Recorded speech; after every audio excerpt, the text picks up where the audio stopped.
We still have 40% of our urban women are not in work. So we have a long way to make these women economical partner in the country. 30% reservation is been given, but the man is ruling the panchayat and woman is making roti at home. It is not the glass ceilings, but I had to break the walls and walls of cultural as well as social structures.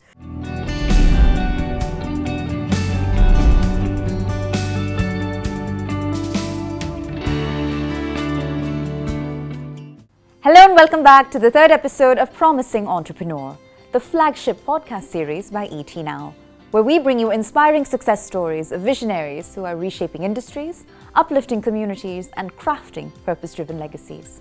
I'm Pooja Jain, and today's episode celebrates a visionary whose impact spans across continents and generations. Our guest is a pioneer in women's entrepreneurship, a global change maker, and the founder of the International Center for Entrepreneurship and Career Development, Dr. Hina Shah. From building her own business in the 1970s to transforming the economic landscape for over 1 million women across 60 countries, Dr. Shah has been at the forefront of reimagining enterprise through empowerment. Dr. Shah, it's a privilege to have you join us in studio today. It's indeed my pleasure, Pooja, to be here. Thank you. Well, let's kick off where the story truly began. So back in 1976, dare I say nearly 50 years ago, you started your first venture in the plastic packaging space. Certainly somewhat of a bold and unconventional move for that time frame. What motivated you to take that step, and what are perhaps some of the earliest challenges that you remember facing in the process? Oh my God, it's a long story, 50 years ago. Let me tell you, when I was growing up, I never thought I'll become an entrepreneur. It was always to do PhD and get lectureship in the college. But when I got married and settled down in a small town, I realized that my life has changed. It was a backward industrial town where the government was giving a lot of incentives, so my husband decided to start a factory. So that was my first step in the small industrial area and the environment. And that is where I began my life after marriage.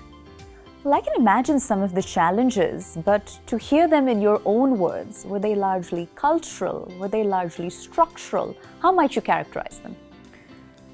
My God, again I go back to 50 years ago. It was indeed very challenging. Socially, especially for a woman.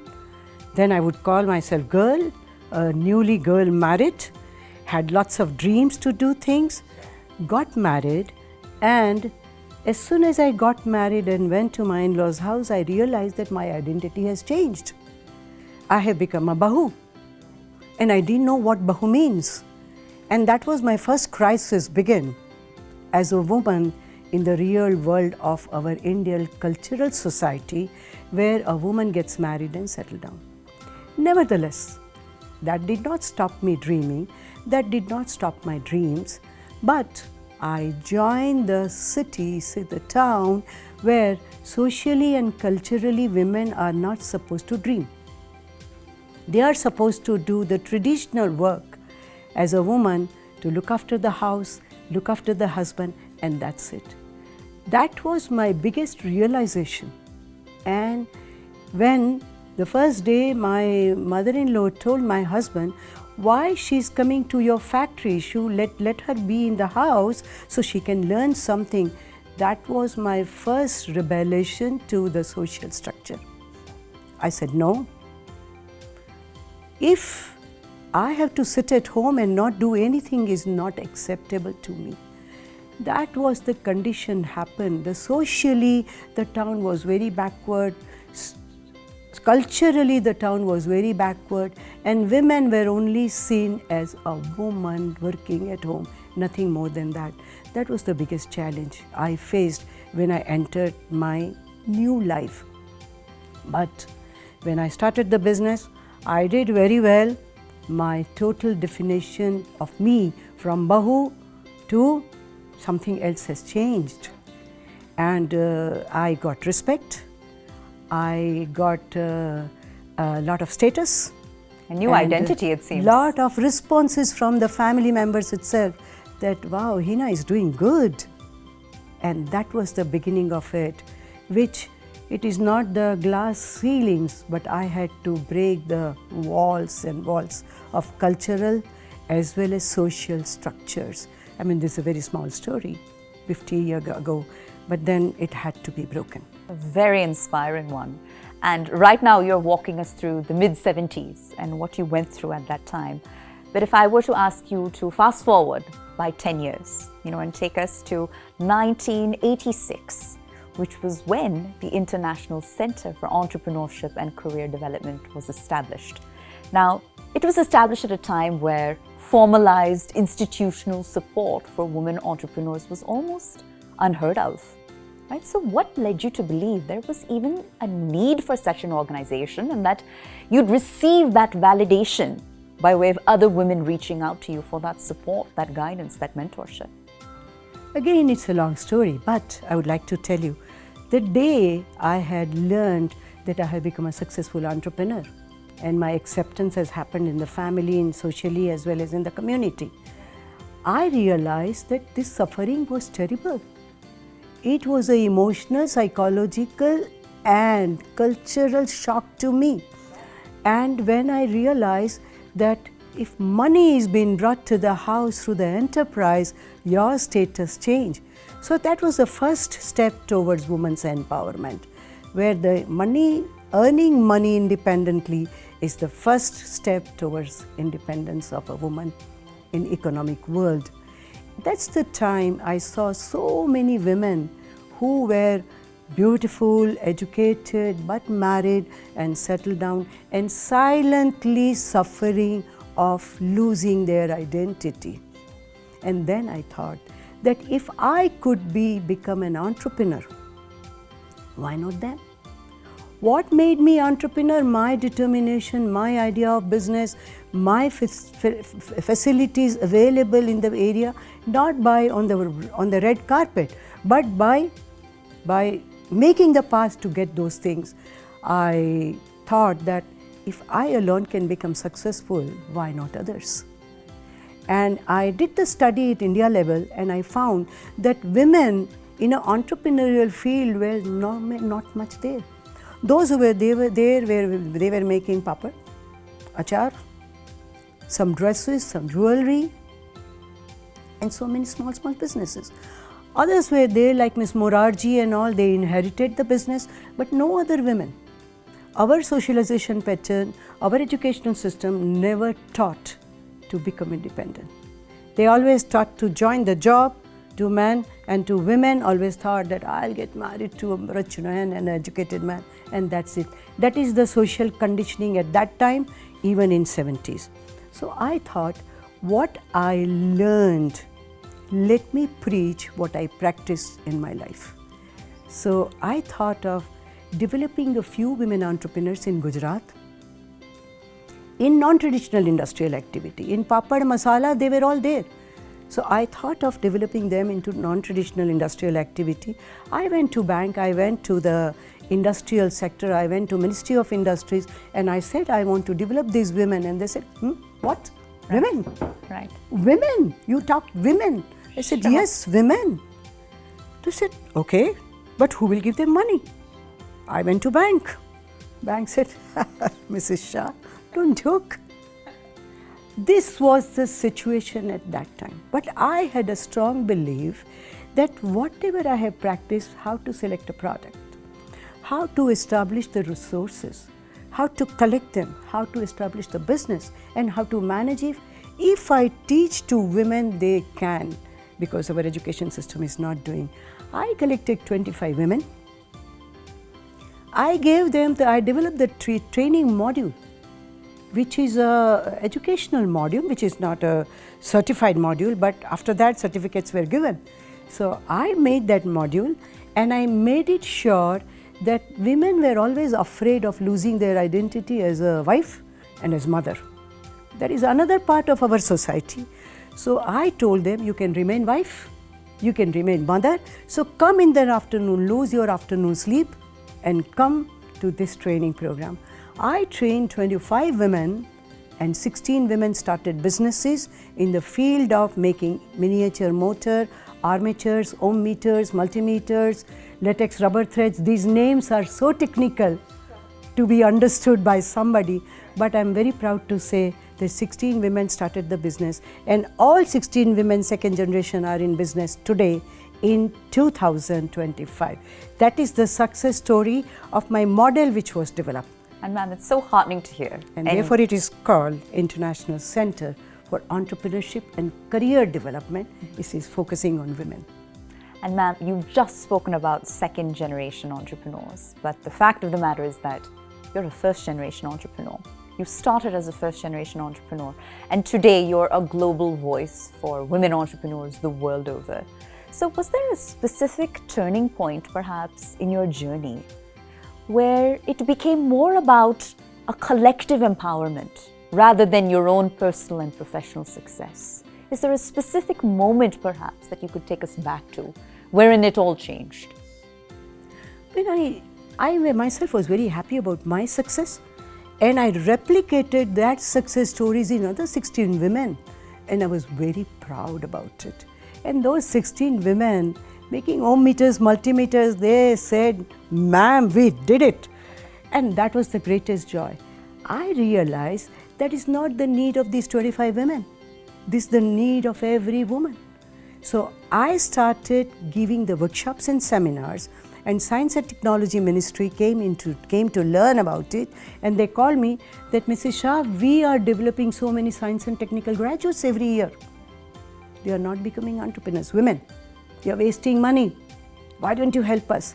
And I started the Science and Technical Women Graduates program in New Delhi. 35 women were given the training.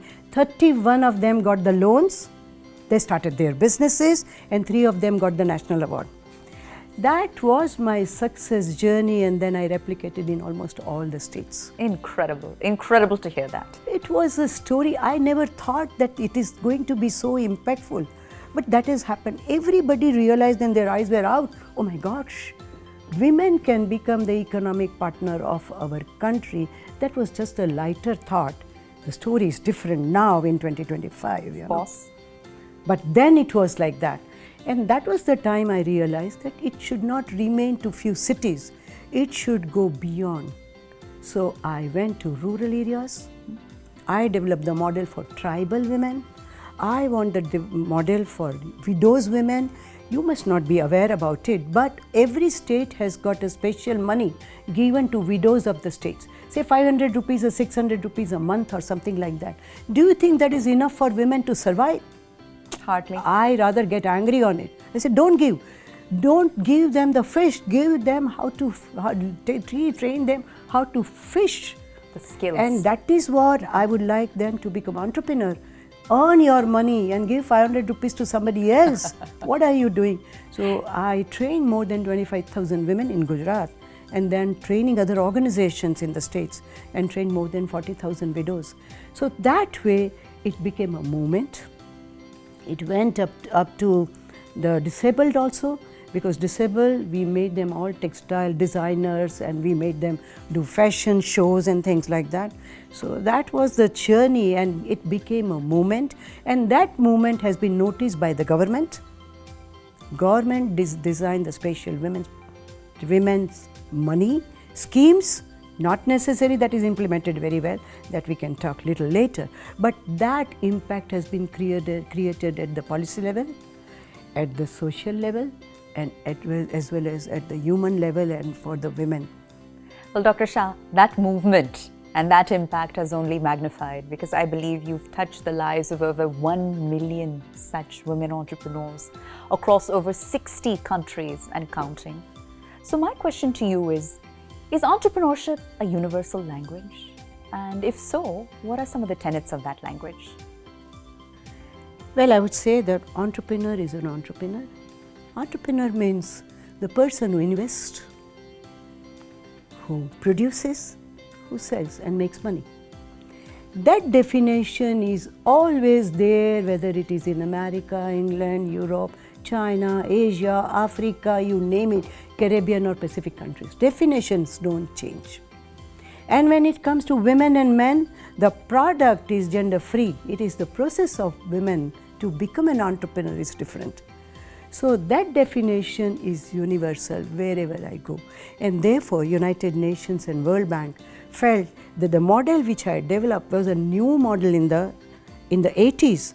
And in 80s and 90s, I was invited by all the government from the Middle Eastern to Asian to African to Pacific and to the Caribbean countries, and asked by the government to design the specific policies for women entrepreneurship development, capability building of the organizations and the faculty members so it can be replicated in their countries, and link them with the better products and have the networking with the countries to be developed. So that is the definition, and that way I would say the world is a one big market. There are so many women who are playing at this point of time in this market. But still today, which is called MSME, micro, small and medium enterprises, my first job is to develop micro, medium and small. Micro has come now, medium and small enterprise development. But I would like to say in the specific percentage, even today in India, women make only 13% of entrepreneurs in MSME. We are far behind. But other countries are no further. China is 11%, Indonesia is 12%, Europe is 7%, 9%. So that shows that India still has 12%, but the number of 12% women is much higher than the other countries. So I'm very proud about it. Absolutely, and let's talk more about that, because you've worked with the World Bank, as you mentioned, you've worked with United Nations, you've worked with countless governments, right? So from your point of view, what are some of the blind spots that exist within the Indian ecosystem vis-a-vis women entrepreneurs? The India-specific, the India-centric bottlenecks, ma'am. See, entrepreneurship is not possible in isolation. Enterprise development requires land, machine, building, market, finance and technology. So this talks about the whole process. It is not possible in isolation. So when we are talking about it, the biggest blind point is finance. Today, startups are going on very well. There are big startups, who's and cries. Everybody in startup businesses, and you will see that billions of rupees has been given as a gift to them. Money is not a problem because it is fund. It is not a loan to them. It is a gift to them. When it comes to the government to give the schemes, any government schemes for women entrepreneurs goes through the bank, but the banks are very reluctant to give it to the women. Even today, when I started my business, when I went to bank to get my working capital, they said, "You need working capital? Do you think we need to give to a woman?" I said, "Yes." He said, "But no, we have given it to her husband." I said, "So?" So they said, "We can't give you two people in one house." I said, "Okay, I'll divorce my husband." And they were shocked. "What are you talking, Mrs. Shah?" I said, "That's what you are asking for." But they didn't give me. Even I threatened them to make the divorce application to my husband. That was the situation. That situation has not yet changed. You talked about the economy. When a woman entrepreneur applies, she applies to the District Industry Center. District Industry Center takes that business plan to the bank. They do their corrections, and if a woman has asked for 5 lakhs of rupees, they check it and they say, "A woman? Let's give her 2 lakhs of rupees." So the project becomes invalid, infeasible at that point of time. Then it goes to the bank. Bank says 2 lakhs of rupees to a woman, no collateral security. Okay, let's give her 1 lakh of rupees. Now the machinery is costing 90,000 rupees and you are giving her a 1 lakh of rupees. You are making a sick unit then.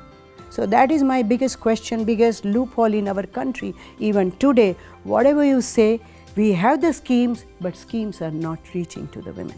That is one. Second is our policies. Our policies are gender blind. Gender blind means for them, no women, nothing doing. Licensing, registration, Woman goes and she goes 10 times and it is so difficult to get things done. There is no special support to the women, though we talk about the equality and gender sensitizations and all, but it is not happening in the practice. Fourth is market. When you go to market, it is the digital marketing has pushed women back. When it was a general market, it was still difficult because a man will go have a chai ka cup and then they will sell their products. Women found it difficult. However, women were doing good. But when it comes to digital, women are finding it very difficult. They are lagging behind. So government should do. Our biggest loophole, biggest blind spot is we have to make women very, very good with new technology. And the new technology also is not reaching to women. These are the 4 blind spots. I would say government need to look into it. So ma'am, since you've identified the blind spots, let me flip the question a bit. What does gender inclusive socio-economic development really look like then? What are the tenets of that, in an ideal scenario? Ideal scenario will be you are also okay, a man is also okay. But in reality, as soon as we talk about women as a gender, men gets threatened. Oh, 8th March, my goodness, every woman will talk about their problems and things like that. It's not that. Women are never a threat to men in our society. The gender equality has been taken up like that. Women feel that I have to smoke because men are smoking. I have to dress up in a particular way because men are doing. Do I have to produce a child and bring my child up? My husband is not doing that. There is a lot of imbalance between the relationship of a man and women where the inclusiveness has gone. One point is there in the family level. When it comes to the government says we are specially 30% reservation is there for 30% women in Panchayati Raj. Panchayati Raj is a rural governance. 30% reservation is been given, but the man is ruling the panchayat and woman is making roti at home. Is that an inclusion? No. Inclusion calls for the capacity building of a woman, where she gets included in making decision, solving problem, which is missing out totally. That is because again, our structure is still for woman to be at home. We are talking about rural women. I am talking about urban women also. I was recently called by the CA girls to talk about the entrepreneurship and empowerment. And they said, Mrs. Shah, we have come to this workshop, but I want this dress because my mother-in-law doesn't allow me to do that. So I have come here and I have changed in my bathroom and I have changed. I said, is this the empowerment we are talking about, where you don't have a freedom to take a small decision of what to wear, what to do? And they said, when we go home, my house has to be cleaned by me. Then at 11 o'clock I go to sleep. Then I play with my child because I don't have time to play with my child. So my question to the society, to the people is such that though we talk about women's equality, women when they go home, it is their job to look after the house, look after the children, look after everything. Where is the inclusion has gone? There is no inclusion. It is time we have to work for that. Well, ma'am, what I find so fascinating about your background and your story is that time and time again you have challenged social convention. And that also shows by way of your ways of encouraging women to pursue untraditional businesses, be it manufacturing units, be it electricity plants, and the list goes on. So how does one challenge the social conditioning that surrounds what a woman can do, what a woman can build, what a woman can achieve? See, I very strongly believe that I don't want to break the social structure. I enjoy being a wife. I enjoyed being a mother. I would like to remain a woman. I don't want to exchange into a man at all, any point of time of my life. But when it comes to the work, women can do better, though women are more pressurized. When I go home, I want to be the best of the mother. I want to be the best of the wife. So that is creating a lot of stress. And therefore, many women don't come forward for growth. They remain up to certain level, and therefore this conditioning from the generation that we have to only be very happy with our family, and whatever our family says we have to be happy and we want to please everybody. That is where we end. The day we live for ourselves, we will be able to make our own way in the same structural and traditional taboos. You don't have to break that. You have to make a way out of those. Remain a mother. But mother does not mean that every day you go to office and come back and give a chocolate to your daughter or a son. Ki yeah, I went out, so you take a chocolate, so my child is happy. No, that is not the empowerment. In the process, you empower your child also. The child also learns to grow with the idea that my mother is going out and growing. So the way I am going to school and growing, my mother is going to office and growing, and that is the growth should be absorbed by everybody. You see, the world will become the beautiful place to live in. I am waiting for the time when government will see that all the women are entrepreneurs and they become the partner in GDPs and improve the GDP of our country. Well, ma'am, the one point we have yet to cover is the fact that I believe your daughters have now joined forces with you in your work. How does that essentially impact your approach to the work and how you think about your legacy? Well, it's a greatest pleasure. I never thought so. My one daughter was pursuing Bollywood. She was in Femina Miss India and pursuing TV and cinema and all. Never thought that I will ever work with her. My second daughter is a chartered accountant. She was working with Ernst & Young and big companies, and every day coming home and says, I'm correcting everybody's vouchers. I don't want to do that. And I never realized that what has impacted. The story around my work, the successful stories, the interesting stories around my work impacted them. They got pleasure out of it, that the human can be changed for a different purpose. I have given the purpose to my women.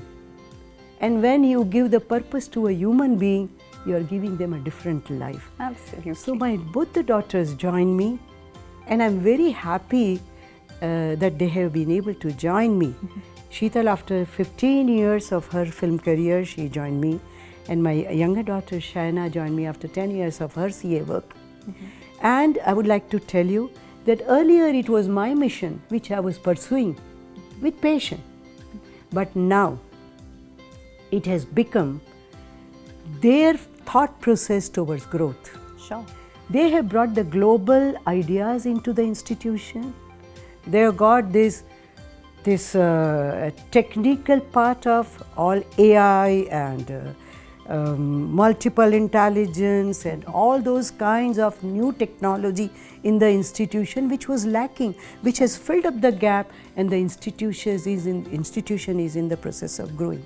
And let me tell you, entrepreneurship development in our country, we still have 60% of women are in rural areas. We still have 40% of our urban women are not in work. So we have a long way to make these women economical partner in the country. That day, we are not going to talk about billions, we are going to be the best of the countries in the world.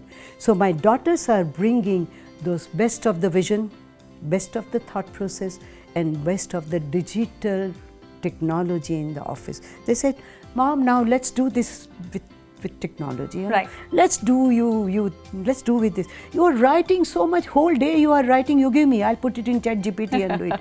I said, oh my God, I cannot replace myself with ChatGPT, but that is the way it is, and I'm very happy about it that my daughters have joined, and I have a long way to go.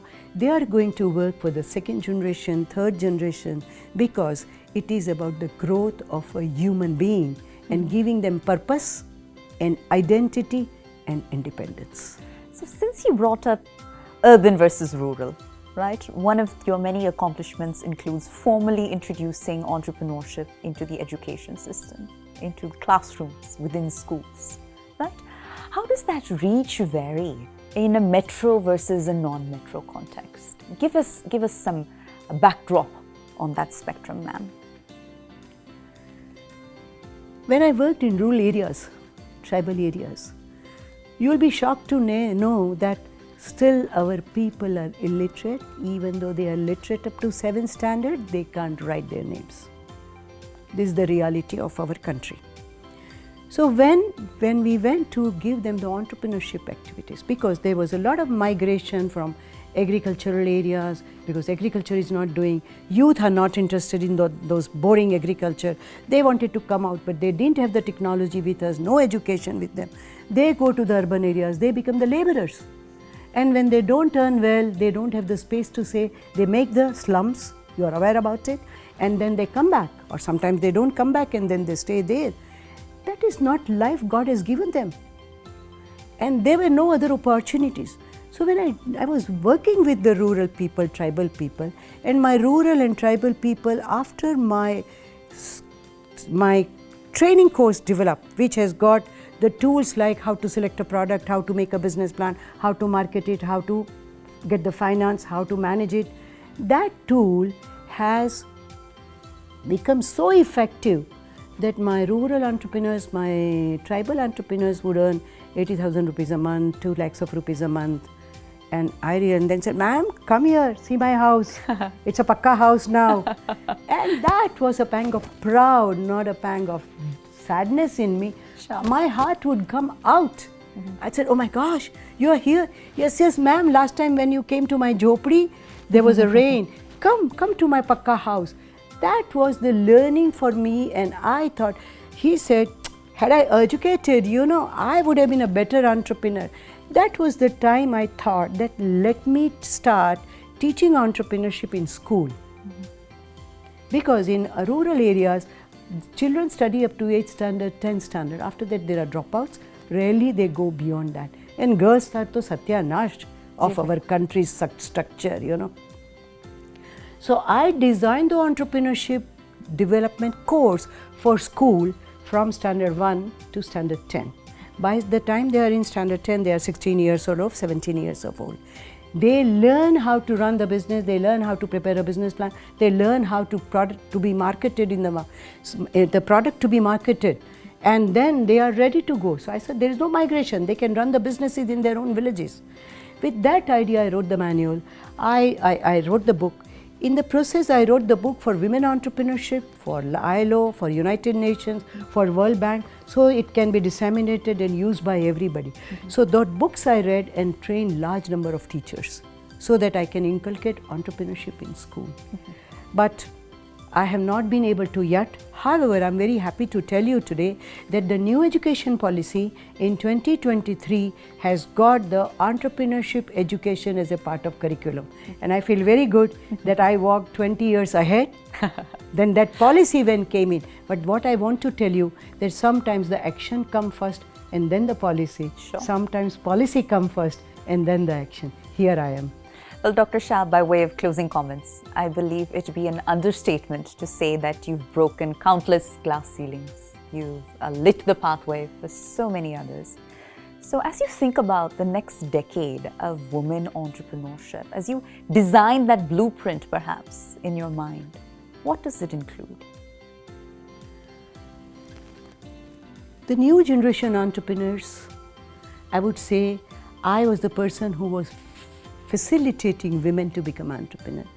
New generation entrepreneurs today, they are the change makers. They lead. They give inspiration to many. They are very strong in technology. They can bring the technology to the country, and I would say now next decade is going to be the years of technology to be brought it in the SME, that is small medium enterprises. Without that we are not going to survive, and women cannot stay away from that. So these are the young generation who can bring it, and they will remain the inspiration. They have created the role model. I found it very difficult to create the role model because initially I was criticized very much. But these generation girls are making role models here and then. Everybody would feel like, I want to become like you, I want to become like you, I want to become like them. And I'm very hopeful that our country is going to be benefiting out of it. And I just wish, and I would like to tell these women, and of course children who have been educated in entrepreneurship in the school, that please pursue entrepreneurship. Please dream of becoming entrepreneurship. It's a request to all of them to to explore entrepreneurship for becoming self-reliant and making our country Swanirбhar, and that is Bharat at Nirbharta ki aur. Dr. Shah, thank you for sharing such a rich range of anecdotes from your personal and your professional journey alike. You're an inspiration to so many, and we wish you all the continued success. Thank you so much. It's my pleasure to be here, Poojaji. It was very nice to talk with you, and I'm sure that our discussion might help a few people in the country, and that would be our greatest pleasure. Thank you. To everyone tuning in, if today's conversation sparked inspiration or curiosity, and you're eager to explore more stories where passion meets purpose, stay tuned for more transformative conversations. Until next time, keep creating, keep growing, and keep believing.